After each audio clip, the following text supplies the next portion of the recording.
better know a candidate. You have Mondaire Jones. Mondaire Jones is going to come out of the New York 17th District. So Mondaire Jones, first openly gay black man. And he's doing an interview here with Ryan Grimm. He's an attorney. He's a politician. He calls himself a progressive. So Mondaire Jones, I believe this is the list of progressives, but I'm going to, make a list and check it twice. Raul Grijalva, Katie Porter, Jamie Raskin, Chuy Garcia, Barbara Lee, Richie Torres, Mondaire Jones, Marie Newman, Corey Bush, Jamal Bowman, Mark Pocan, Pramila Jayapal, Rokana, Ayanna Presley, Ilhan Omar, Rashida Tlaib, and the AOC. And so this is Mondaire Jones. Let's hear what Mondaire Jones has to say. So then I want to go through who these different candidates are. Thanks so much, Ryan, for the opportunity to speak with you and your viewers. I'm really excited to be the only progressive running for Congress in this race. I think we have a very clear path to victory. And you have the Working Families Party endorsement. Absolutely. Correct. Any other endorsements? Elizabeth Warren endorsed our campaign on January 28th. Subsequently, Congresswoman Ayanna Presley, a personal hero of mine, with the Working Families Party, the Congressional Progressive Caucus PAC, as well as the Equality PAC, which is the political action committee of the Congressional LGBTQ Equality Caucus. If elected, I'd be the first openly gay black member of Congress, in addition to being a progressive champion for folks, not just in my district, but for all throughout this country if elected. So, were you born in the district? Tell us about your, how you got to a place where you're now running for Congress. Ryan, unlike the folks who we're used to seeing in our politics, I don't come from money or from a political family. I'm running for Congress because, for me, policy is personal, and I'm really proud to be born and raised in this district, who have lived here for the past several years, and in fact, that's the vast majority of my life in this district, and that is a stark contrast with at least half of the folks running, it seems. Half the folks running against me just moved back to the district, Chappaqua in particular, frankly, over the past few. Mondaire Jones is super young. He was born in 1987. He's 33 years of age. He graduated Harvard. He graduated Stanford. He's an attorney. He's a politician. Now he's a representative representing the New York 17th. He is the first openly gay black man to serve in Congress, along with Richie Torres, another progressive. So there's actually two openly gay black members of Congress right now. There's some tweets here. He is for $2,000 a month retroactively and until the pandemic is over. Why not just have UBI for life? Few months, and one person that wasn't even registered to vote. The news reported at the time that he announced his campaign for Congress, and of course he is spending many millions of dollars of his own money to purchase this congressional seat, which is why we desperately need campaign finance reform. And limits, frankly, on the amount of money that people can pour into an election. But I'm really proud to have out-fundraised the vast majority of the field, large and small-dollar contributions. And many of those contributions started from the brief interview that you gave to me back in October. I grew up in Section 8 housing and on food stamps. And my young single mom, still had to work multiple jobs just to put food on the table for us. So when we talk about things like a $15 minimum wage being absolutely necessary at the federal level, that is personal to me. And of course, she got help raising me from my grandparents. My grandfather was a janitor in our local school district, and my grandmother cleaned homes. And when daycare was too expensive, she took me to work with her. So now I get to run to represent the same people whose homes I watched my grandmother clean growing up. And you can imagine that when people like Elizabeth Warren talk about providing universal child care in this country, that is a fight that I want to join, because I don't think that anyone should have to go through what I went through when I was growing up. And that is a stark contrast to a number of the folks running in this race, not least of whom is that son of a billionaire. Yeah, let's talk about him to start. I want to go through the different candidates. That's Adam Schleifer. Okay, so he's going to be victorious. Mondaire Jones, this is an interview in TYT Ryan Grimm before Mondaire Jones gets huge. Here's Sam Cedar clip. I'm just going to click random things. If it doesn't work, then I'm just going to... So you heard what he said. He's a progressive. He believes in $2,000 a month, right? $2,000 a month. He believes in campaign finance reform. Mondaire Jones wants $15 minimum wage. He wants universal child care. Campaign finance reform and $2,000 a month. Basically walked us through your experience which, frankly, 17, 30 years. Oh my goodness. And by now is unconscionable to me. We have to make radical action by over the next 12 to 15 years, and it's not. It's going to be too late.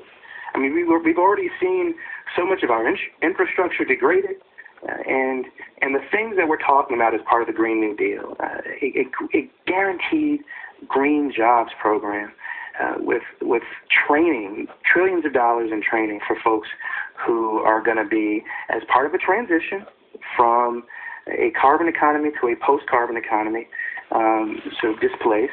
These are things that we should be embracing. We should be embracing the idea that everybody would have a job that pays a living wage under a Green New Deal. We should embrace the idea that we are going to shore up our infrastructure to withstand dramatic weather conditions. And these are things that I care about because my generation, including myself, is in the process of inheriting a planet that's devastated by climate change. So what? Which is simply not true. And I think does a great disservice. I was watching the debates recently, like many other folks, and I was so disappointed in some of the comments that were made by people who should know better, I think. It's interesting, yeah. I mean, I think the folks, to the extent that people are... So Mondaire Jones says on Twitter, $2,000 a month retroactively until the pandemic is over. Today I was nominated to serve on the House Judiciary. This is 5 days ago on Twitter. It is right now December 24th. To say I'm honored 2020 would be an understatement. The committee has jurisdiction over so many vital issues that affect us: voting rights, the courts, antitrust, racial justice, LGBTQ plus rights, and here's what I'll be fighting for. Corporations have legal immunity. It's called Don't Force Your Employees to Work Under Unsafe Conditions. Mondaire Jones, this is a wild one. He's a firecracker. I like this Mondaire Jones.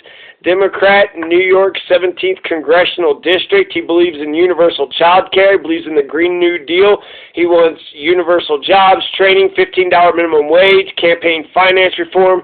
He wants to get $2,000 a month for this COVID crisis. Mondaire Jones is a badass. Let's see if we can get a couple more videos in here before we call it a night. So we have a Rolling Stone, CBS News, Now This, Democracy Now! Let's see here. We'll just go with the top one. Let's see.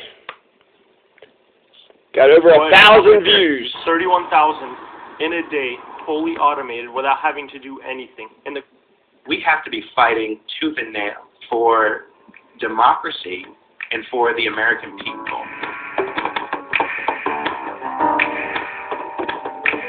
Mondaire Jones is expected to join Congress after writing support for Medicare for All, the Green New Deal, and canceling student debt through a primary win in suburban New York City. He's a former staffer in Obama's Justice Department and has helped lead the current push to expand the Supreme Court. Jones was raised in public housing by a single mother whose family fled the Jim Crow South. Now, he's poised to become the first black, openly gay member of Congress, where he'll be able to advocate for the marginalized alongside a growing coalition of young progressives. If you could give one piece of advice to Joe Biden, what would it be? Listen to young people. We are getting it right in all of these elections. We're certainly getting it right on the policy. We understand that we've only got a few years left before irreparable harm to the planet because of imminent climate catastrophe. We understand that we need racial justice once and for all in this country, and I'm so proud of the young people for leading these Black Lives Matter demonstrations all across this country. We are at the vanguard of not just the progressive movement in American politics, but the reform agenda, including court reforms, that we urgently need to ensure that we have an economy that works for everybody, that we have a livable future, and that everyone... This is Democracy Now! I'm Amy Goodman with Nermeen Shaith as we turn to New York. It's on election night. Can you talk about what your plans are right now? We are speaking to you on the eve of the announcement of who won the presidency today. What does your victory mean for this country? And what a joy it will be when the future President Biden is able to announce his victory in the coming hours or days. With respect to my own election, it means that the era of small ideas is over. You know, I ran proudly on a progressive platform from the very beginning of my campaign, which, as you may recall, began as a primary challenge, and then it became an open seat, and anyone who had ever aspired to run for Congress relocated to the district, including the son of a billionaire who spent $5.4 million. People told me not to run on Medicare for all. They said it was too polarized. In the midst of a global pandemic, it had more resonance than ever before. And so I'm really grateful to have defied expectations and conventional political wisdom throughout the course of my year and maybe 4 months long campaign. Mondaire Jones, you've spoken out about your experiences growing up, saying for you that policy is personal. Could you talk about that? Yeah, you know, unlike the people we're used to seeing in our politics, I don't come from money or from a political family. I grew up in Section 8 housing and on food stamps, and I was raised by a young single mom who, like so many incredible women all throughout my district and all throughout this country, worked multiple jobs just to put food on the table for us. So when politicians in Washington debate the need for a $15 minimum wage, that's not an abstraction for me.